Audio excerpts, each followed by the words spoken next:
نحمده ونصلي على رسوله الكريم اما بعد فاعوذ باللہ من الشیطان الرجیم بسم اللہ الرحمن الرحیم۔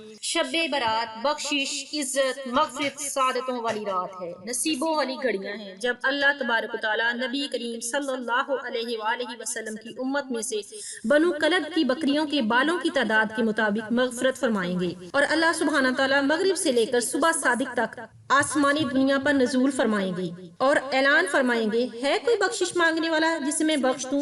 ہے کوئی رزق مانگنے والا؟ ہے کوئی سوالی جس کے اوپر میں اپنا کرم فرماؤں؟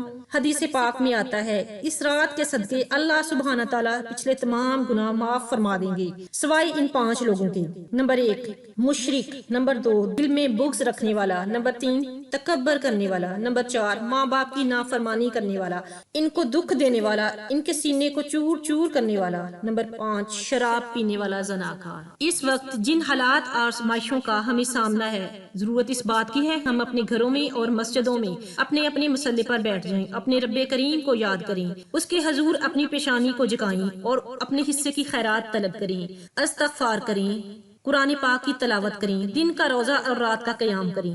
آپ صلی اللہ علیہ وآلہ وسلم فرماتے ہیں، میں روزہ اس لیے رکھتا ہوں کہ جب میری موت کا اعلان اوپر ہو رہا ہو تو میں روزے کے ساتھ ہوں۔ آئیں شبان ہی سے رمضان کی تیاری شروع کر دیں، دلوں کو صاف کریں، گلے شکوے غصے ناراضگیاں سب ختم کر دیں۔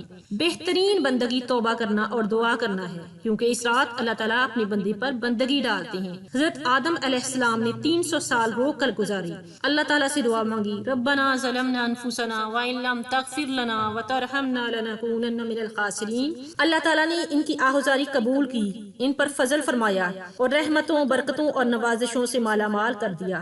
آئیں ہم سب مل کر اپنے رب کو منائیں، اس کے حضور اپنی غلطیوں کی معافی مانگیں۔ اللہ تعالیٰ فرماتے ہیں، رب اغفر وارحم وانت خیر الراحمین۔ اے نبی، اے میرے محبوب، آپ مجھے کہیں کہ اے اللہ تو بخش دے، رحم فرما، تو سب سے زیادہ رحم فرمانے والا ہے۔ کوئی آنکھوں شاید من جاوے، کوئی آنکھوں شاید من جاوے تے میرا کم تتریدہ بن جاوے۔